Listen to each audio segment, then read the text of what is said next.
Hello friends, before this lecture we talk about the mycorrhiza.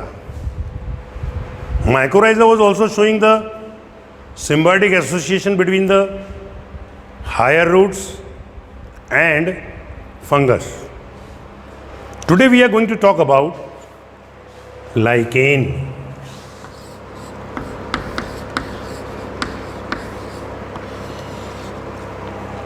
Lichen also represent the symbiotic association between algae and fungi.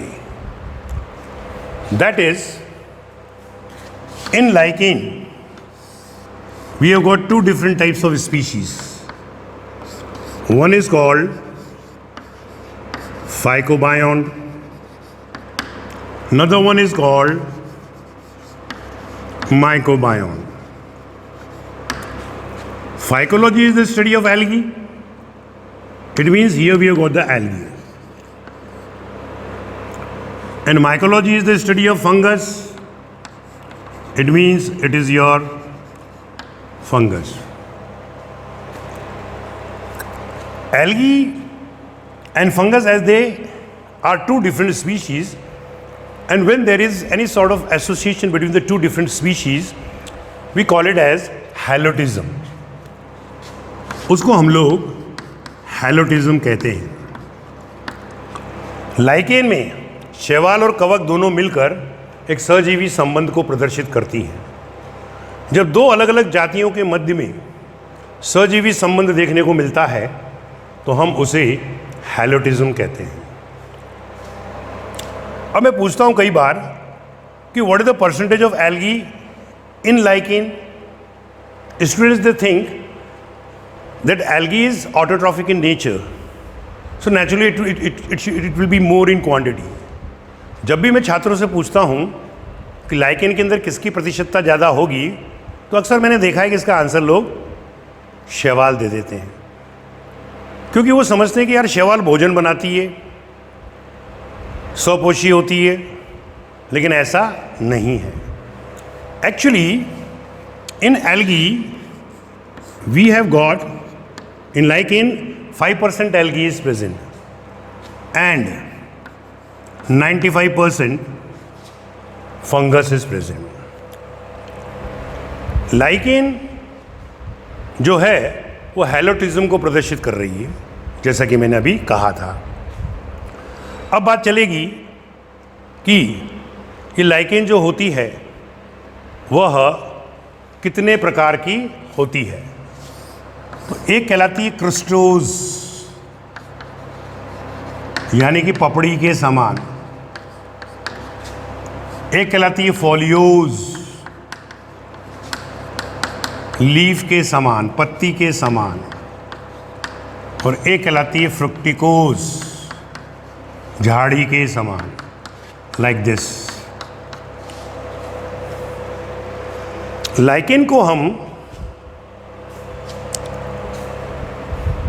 Pioneer of the ज़ीरोफिटिक succession भी कहते हैं, यानी कि मर्दभिद अनुक्रमण का अग्रणी कहते हैं. Very important question. Many times it has been asked during the last past years. कई बार पूछा जा चुका है पिछले विगत वर्षों में कि lichen is pioneer of ज़ीरोफिटिक succession, यानी कि मरुद्भिद पौधों के अनुक्रमण का अग्रणी कहा गया है. What does it mean? इसका मतलब क्या हुआ? मान लो ये एक वीरान सी चट्टान है जहां पर आज तक कोई पौधा ही नहीं उगा. It is a barren rock where no life was there previously. Suddenly, an algae spore came over there. But that spore was sad. शैवाल का एक बीजाणु वहाँ आया जो दुखी था. मैंने भाई क्या बात हुई कि सर मुझे रॉ मटेरियल नहीं मिल रहा है, मैं ग्रीन तो हूँ लेकिन मैं अपना भोजन नहीं बना पाता हूँ. तो से दिस इज योर एल्गी. उसी दौरान फंगस यानी कि कवक का बीजाणु स्पोर भी आ गया. वो भी दुखी था. मैंने भाई तू दुखी क्यों है? तो उसने बोला सर मुझे भोजन नहीं मिल रहा है. मैंने कहा तुम दोनों दोस्ती कर लो. तो इन दोनों ने आपस में दोस्ती कर ली. Now they are called as lichen. Algae जो होगा वह फंगस को भोजन देगा. फंगस जो होगा वो इसको शेल्टर देगा, प्रोटेक्शन देगा और रॉ मटेरियल देगा यानी कि कच्ची सामग्री देगा और दोनों का काम चल जाएगा. हजारों वर्ष बीते गए. कुछ समय बाद उसी चट्टान पर बैरन रॉक पर ब्रायोफाइटा पैदा हो गया. ब्रायोफाइटा में भी कौन पैदा हुआ? मॉसेस. ये थैलोफाइटा के मेंबर हो गए. तो we can say first of all thallophytes they came into origin in which both algae and fungus they were included. After that, after many years on the same barren rock, bryophytes came into origin in the form of mosses. Then came your pteridophyte. These pteridophytes are fern which originated after bryophyte. After the pteridophytes came spermatophyte. These spermatophytes they were in the form of grasses. सबसे पहले lichen पैदा हुई, फिर bryophyta पैदा हुआ, फिर pteridophyta पैदा हुआ, फिर घास यानी कि स्पर्मेटोफाइट, बीजधारी seed bearing plants they came into origin. This is called primary succession in which thousands of years were consumed. When one after another different type of species comes into origin on the earth, it is called your succession. That's why in NEET or in PMT they used to ask that which plant is considered as the pioneer. Pioneer means अग्रणी. किसका? Xerophytic succession का. Xerophytic succession क्यों कह रहे हैं? क्योंकि and के अंदर स्पर्मेटोफाइट नाम की घास जो कि मरुद्भिद जीरोफाइट होती है वह उत्पन्न हुई. So lichen is considered as the pioneer of the xerophytic succession. Now we talk about another point that lichen is also called as pollution indicator. And this lichen you will not find in metro cities like Calcutta, Bombay, Madras, New Delhi, because there is too much pollution. And lichen likes to live or survive in pollution free environment. So where will you look for the lichen? At higher altitude.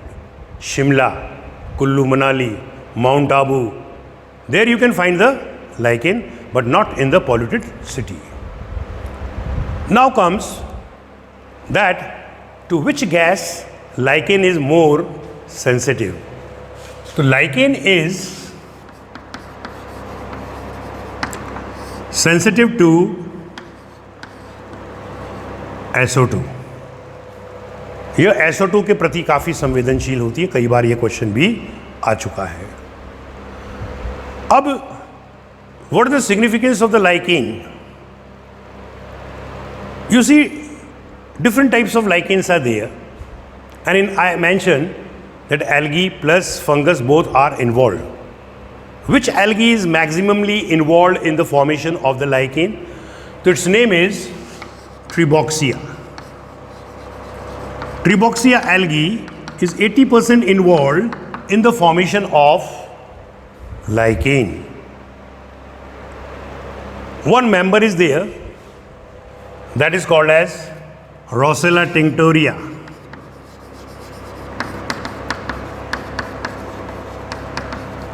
From which we get litmus. In chemistry, they check the pH by litmus paper.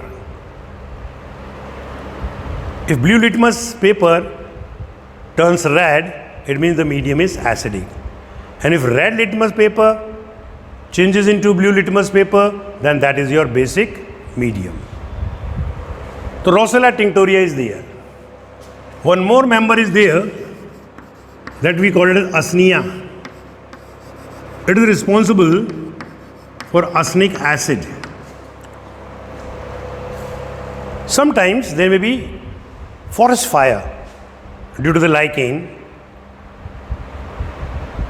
due to the friction. So this is all about lichen. So lichen is a symbiotic association between algae and fungus. As two different species are involved in it, we call it as halotism. चूँकि दो अलग अलग जातियाँ इसमें सम्मिलित होती हैं, तो हम इसे halotism कहते हैं. Now we are moving towards virus.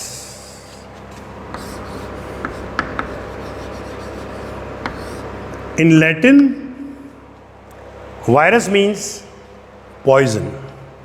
Virus का अर्थ होता है poison.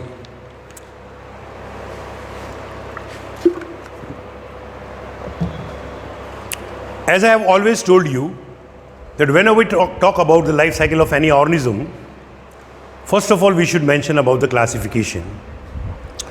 If somebody asks you कि what is the phylum of virus, तो answer is Vira. Virus is kept in eukaryota. Virus को eukaryota में रखा गया है. 4 प्रकार की सेल होती हैं: eukaryotic, prokaryotic, mesokaryotic and eukaryotic. But mainly 2 types of cells are there: prokaryotic and eukaryotic. So be careful. Now the phylum of virus is Vira, and the class is Microtatobiotes. What is the definition of virus? It is a set of genome which is in search of suitable host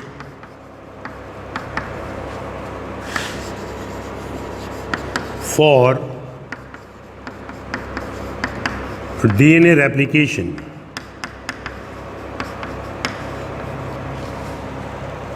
यह एक genome का समुच्चय होता है जो एक उचित प्रपोषी की तलाश में डीएनए की प्रतिकृति के लिए घूमता रहता है. It is the correct definition of the virus. Now, I am switching towards the historical account. Historical account. Who discovered virus? So discovered by Dmitry Ivanovsky. Who named it virus? Nomenclature or named by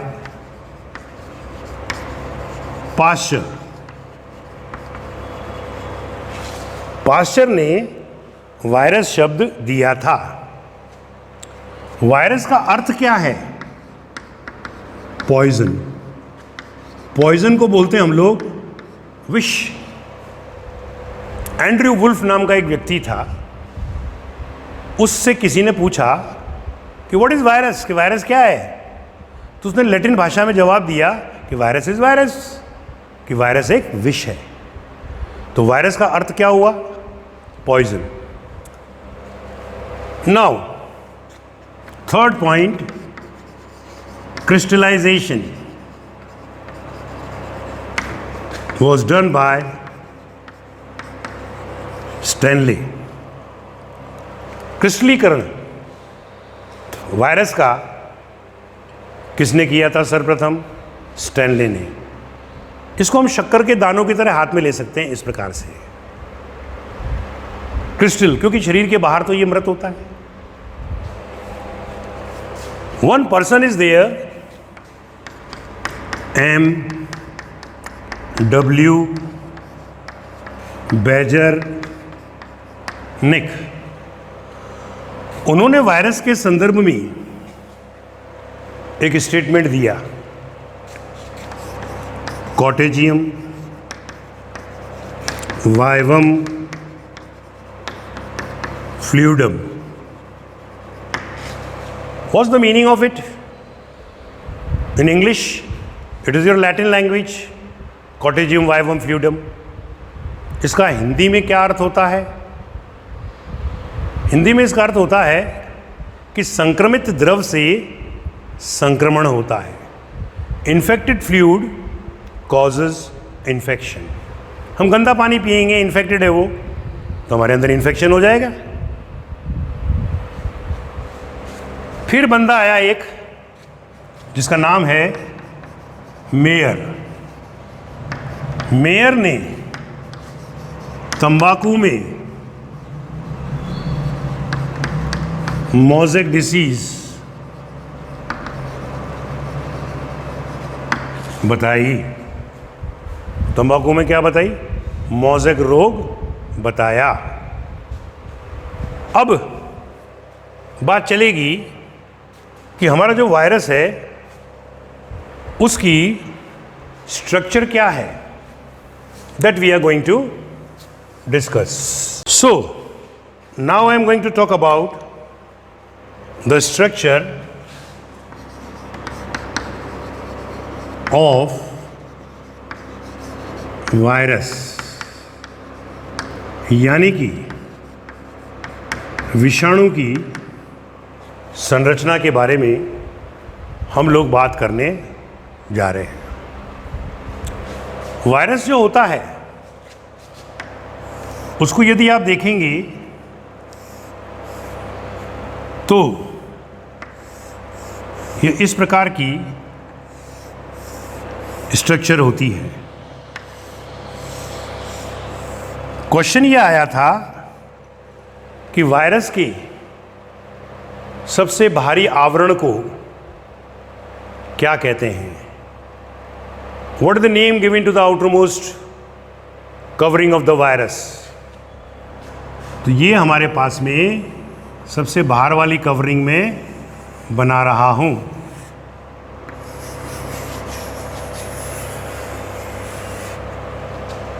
जिसे हम लोग, ये बन गई covering,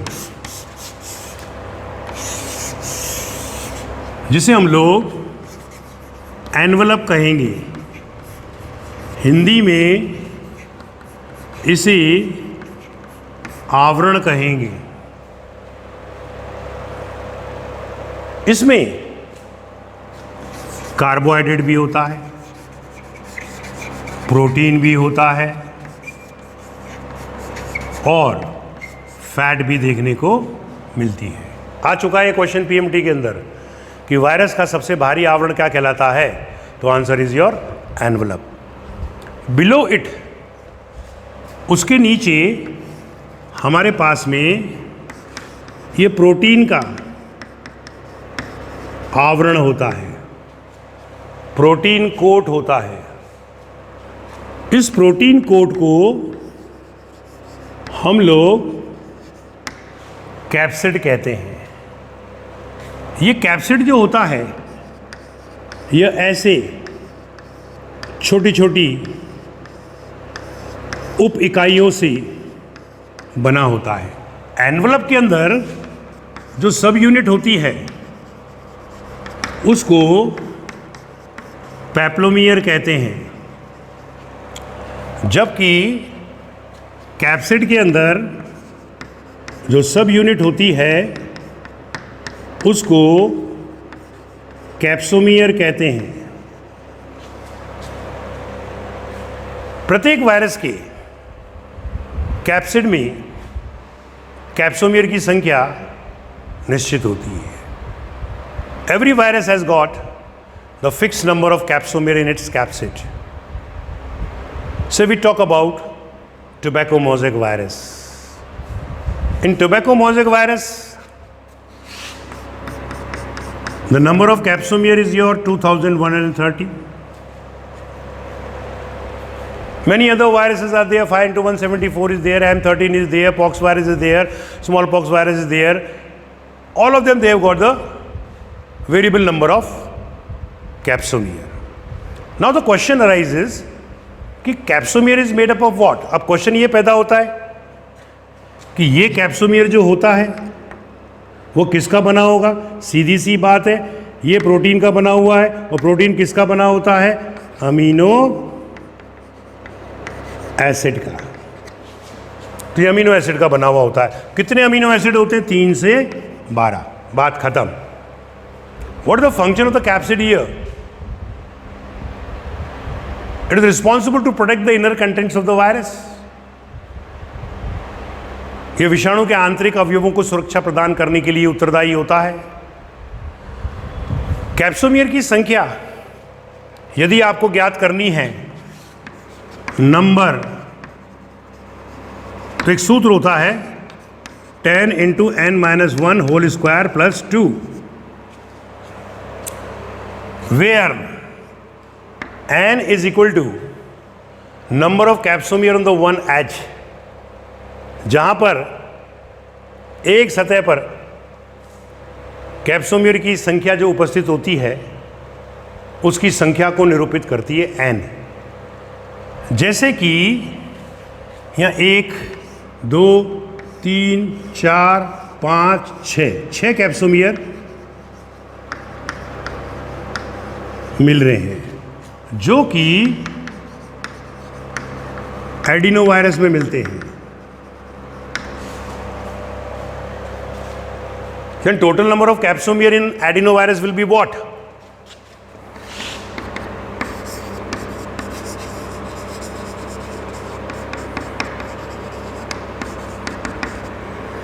(10 into 6 minus 1 whole square plus 2).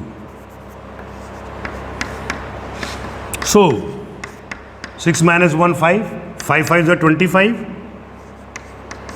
plus 2. The answer comes out to be your 252 capsomeres are present in adenovirus. Viruses are very important point. Viruses are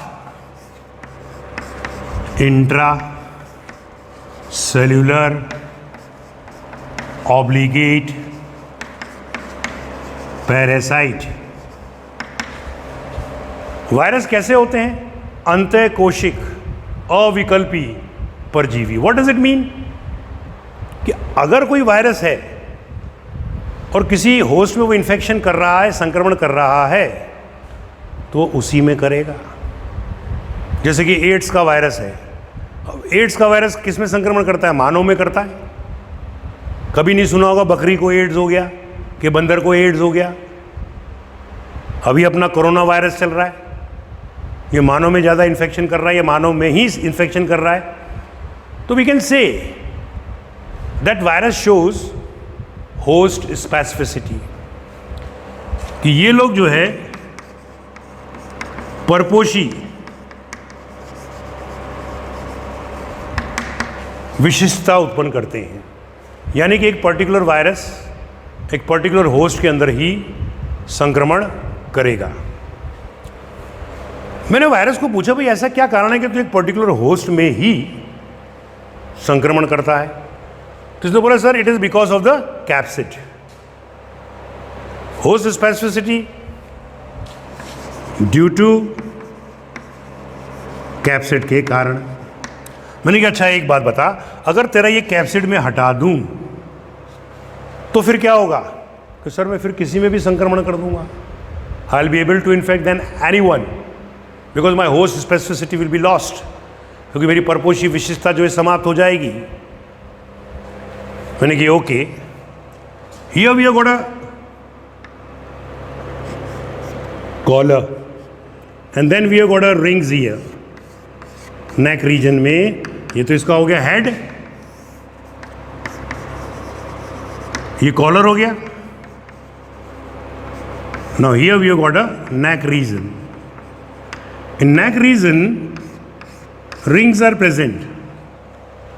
in rings को annual rings बोलते हैं, जिनकी संख्या लगभग 24 होती है। 24 के लगभग इन वलयों की संख्या होती है।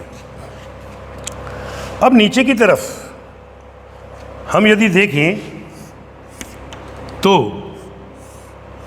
हमको एक प्लेट नजर आती है हेक्सागोनल, इसको बोलते हैं हेक्सागोनल प्लेट। इस प्लेट के प्रत्येक किनारे से एक टेल फाइबर पुच्छीय तंतु उत्पन्न होता है, और ये जो पोर्शन जा रहा है टेल का, उसकी टेल पिन जो होती है वो नीचे की तरफ निकली हुई रहती है ऐसे। So this is called your what? Tail pin. Now inside the capsid nucleic acid is present. This is your nucleic acid. Regarding the nucleic acid, they have also asked the question, and this nucleic acid is protected by this capsid. और ये nucleic acid जो है capsid के द्वारा सुरक्षा प्राप्त कर रहा है। न्यूक्लिक एसिड की बात चलती है तो हमारे पास दो तरह के न्यूक्लिक एसिड होते हैं। तो this is your nucleic acid, दो तरह के। एक कहलाता है डीएनए, तो दूसरा कहलाता है आरएनए। डीएनए की बात चलेगी तो डीएसडीएनए भी होता है, जैसे कि पॉक्स वायरस में, कॉलीफ्लावर, मोज़ेक वायरस में। और अगर एसएसडीएनए की बात चलेगी, सिंगल स्टैंडर्ड डीएनए की, तो ये आपको रिट्रो वायरस में मिल जाएगा।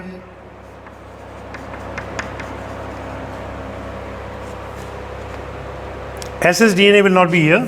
Here you will have 5 into 174 or M13. This is very important कि सिंगल स्टैंडर्ड डीएनए आपको किस में मिलेगा, तो आंसर जाता है 5 इंटू 174 या M13 के अंदर जाता है. Now we are moving toward the RNA. RNA जो होता है वो भी डीएस आरएनए होता है और एक होता है एसएस आरएनए. हमारा जो एड्स वायरस है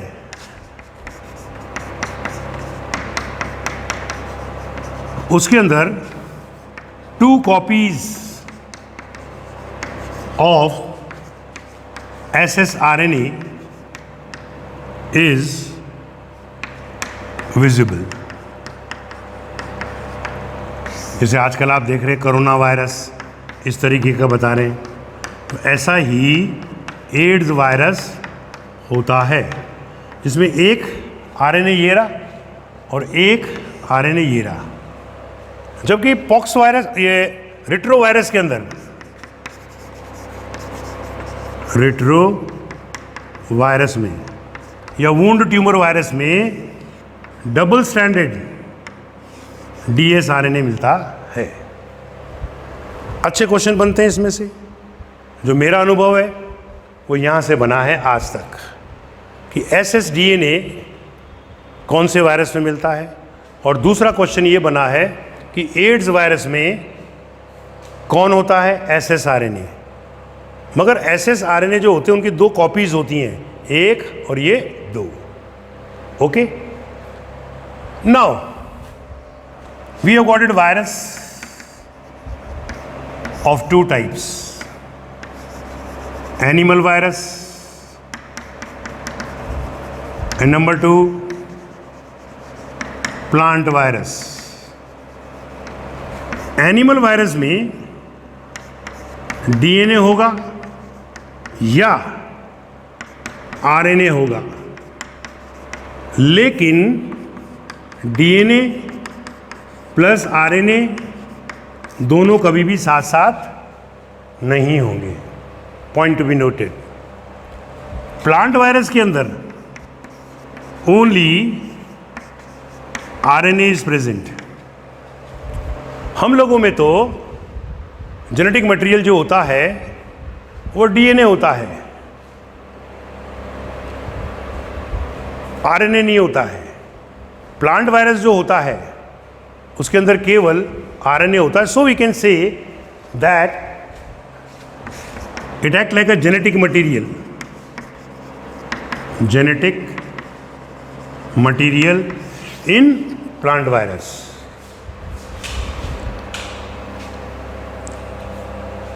अब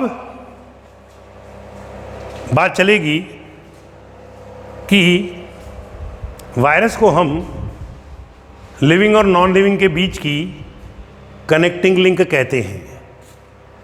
क्यों कहते हैं? तो वायरस ने बोला कि सर देखो, मैं लिविंग बीइंग तो कब रहता हूं, जब मैं होस्ट की बॉडी में चला जाता हूं और वहां पर उसके सिस्टम का उपयोग करके मैं अपनी मेटाबॉलिक एक्टिविटीज़ को प्रयोग में लेता हूं. बात सुना गई? ये वायरस है. अभी बाहर तो बिल्कुल नॉन लिविंग बोलेगा, लेकिन हमारे शरीर के अंदर अगर ये चला जाएगा तो हमारी सेल की मशीनरी का उपयोग करके वो अपनी मेटाबॉलिक एक्टिविटी पूरी करेगा. कोरोना वायरस को ले लो, चलो, हम क्यों मास्क लगा के घूम रहे हैं?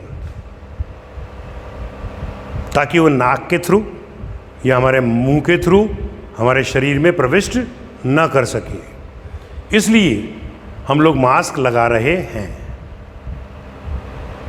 Corona virus is not a very ferocious virus. Before it, many viruses were there in the world. Spain flu virus was there, swine flu was there, SARS was there.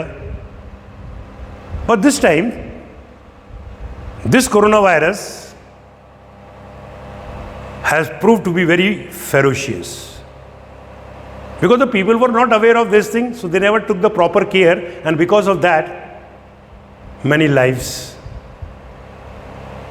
gone.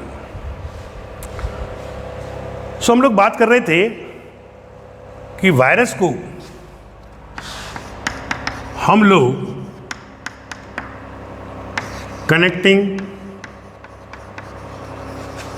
Link कहते हैं किस किस के बीच में, between living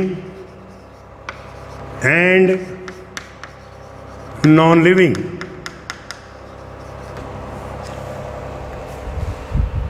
living कब होता है ये? जब होस्ट की बॉडी में एंटर कर जाता है.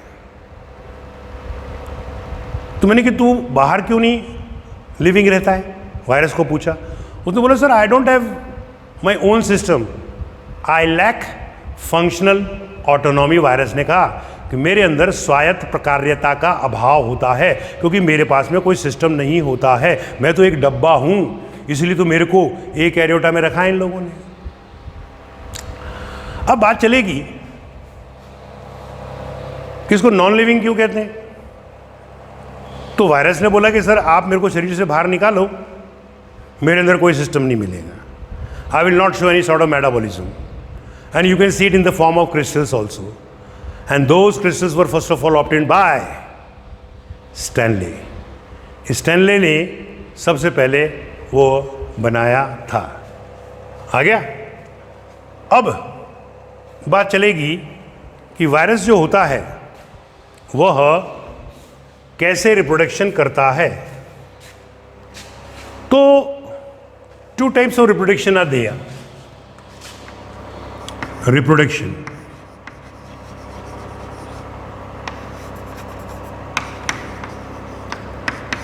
Number 1 lytic and number 2 pinocytic.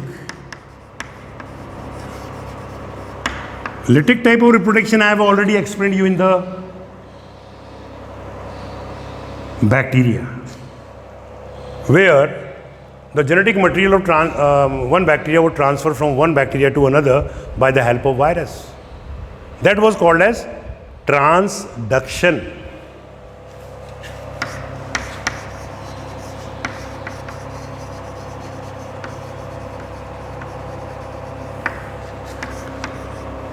And pinocytic means the bigger virus engulfs the smaller one. This is called your pinocytic type of reproduction. Now, after this, we talk about different types of disease which are caused by virus. You might have heard about AIDS. AIDS is a disease which is caused by virus. SARS, we have got it. Influenza, we have got it. Common cold, we have got it. Herpes, we have got it. Chicken pox, we have got it. Polio, we have got it. So different types of diseases are produced by virus, by different virus, in which the number of capsomer will be variable, जिसमें कि capsomere की संख्या जो है अलग अलग होगी. Virus के द्वारा एड्स होता है, सार्स होता है, इन्फ्लुएंजा होता है, सर्दी जुकाम होती है, हर्पीज होता है, चिकन पॉक्स होता है, पोलियो होता है. और इन वायरसेस को मारने के लिए different types of antibiotics, they are also used. I have already talked in an earlier chapter that from which genre the maximum antibiotics produced around the world. The answer is your Streptomyces. Streptomyces वंश के द्वारा सबसे अधिक antibiotic उत्पन्न की जाती है. अब चले हम आगे कि वायरस जो होता है इसका नॉमेनक्लेचर कैसे करते हैं। नॉमेनक्लेचर मीन्स नामांकरण। इसके अंतर्गत यूं मानिए कि वायरस का नाम है और इस नाम के दो पार्ट होते हैं, first part and second part. First part जो नाम का होता है वो कॉमन नेम को प्रदर्शित करता है, सामान्य नाम को प्रदर्शित करता है। जबकि जिस एग्जाम्पल ये TMV ले लिया हमने, जबकि सेकंड पार्ट का नाम जो डिस्क्रिप्शन है, वर्णन है, उसका वर्णन एक कोड के द्वारा किया जाता है। It is described bye a code. उस कोड को हम लोग क्रिप्टोग्राम कहते हैं। केयरफुल, क्रिप्टो गेम अलग चीज होती है और क्रिप्टोग्राम जो है वो अलग चीज होती है। और जो वायरल का जो नेमिंग सिस्टम होता है, वायरल का नेमिंग सिस्टम जो होता है उसको हम लोग फेनेरोगेम कहते हैं। So this is your phanerogram, phanerogram. Phanerogam अलग होता है और क्रिप्टो गेम अलग होता है, क्रिप्टोग्राम अलग होता है। फेनेरोगेम अलग होता है, फेनेरोग्राम अलग होता है।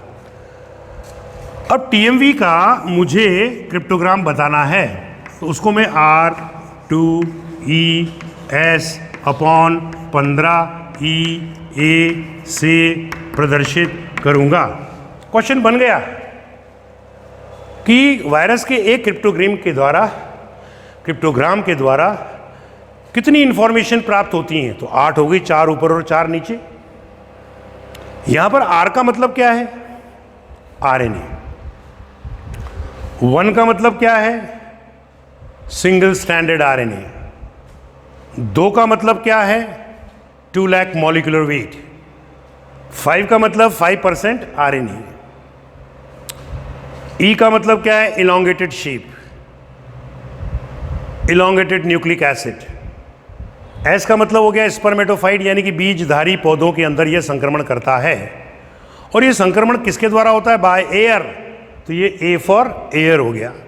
इस प्रकार क्रिप्टोग्राम के द्वारा हमें 8 सूचनाएं जो हैं प्राप्त होती हैं। अब आता है हमारे पास में कुछ सब वायरल एजेंट्स। सब वायरल एजेंट्स को यदि हम देखें तो क्या क्या होते हैं। नंबर 1, सब वायरल एजेंट्स इंपॉर्टेंट है, इसमें से क्वेश्चन हमारा बनता है। Number 1 is your viroids. इसकी खोज जो है डीनर ने करी थी। यह स्मॉलेस्ट इन्फेक्शियस पार्टिकल होता है, स्मॉलेस्ट इन्फेक्शियस पार्टिकल होता है, जिसमें नो प्रोटीन कोट का आवरण अनुपस्थित होता है। जैसे हमारा ये वायरस है तो इसके अंदर न्यूक्लिक एसिड तो होगा लेकिन प्रोटीन कोट नहीं मिलेगा। इसका लो मॉलिक्यूलर वेट होता है।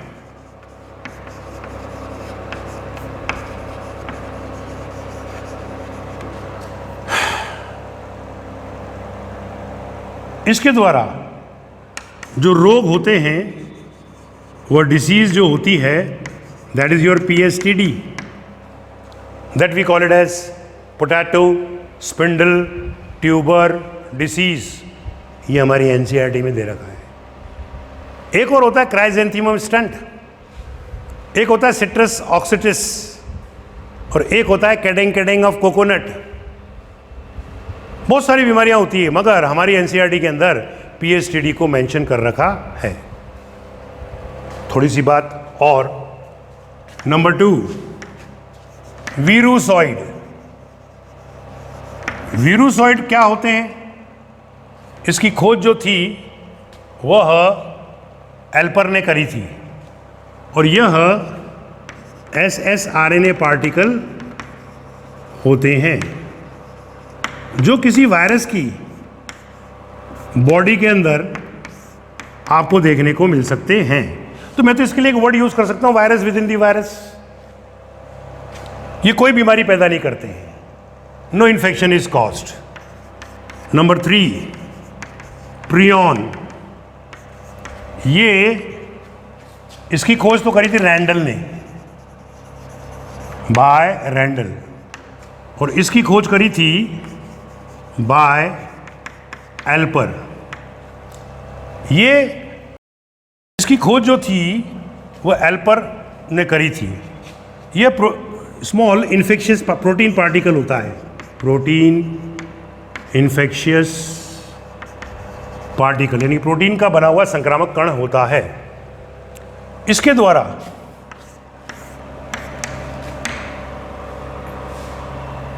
तीन चार तरह की बीमारियां होती हैं, जिनमें से एक है bovine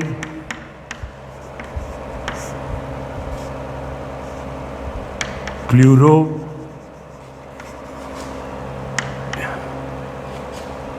bovine spongiform, bovine spongiform encephalopathy. Bovine माने गाय, स्पंजीफॉर्म का स्पंज जैसा ब्रेन हो जाता है, जिससे कि गाय पागल हो जाती है। इसको हम लोग मैड काउ डिसीज कहते हैं।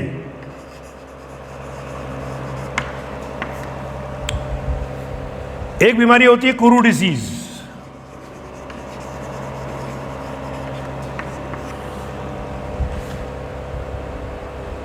एक होती है scrapie disease, scrapie disease of sheep,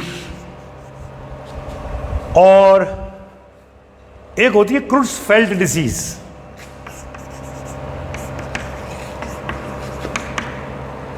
या जैकब डिसीज। और इसी के साथ हमारा जो है ये वायरस समाप्त होता है। Thank you.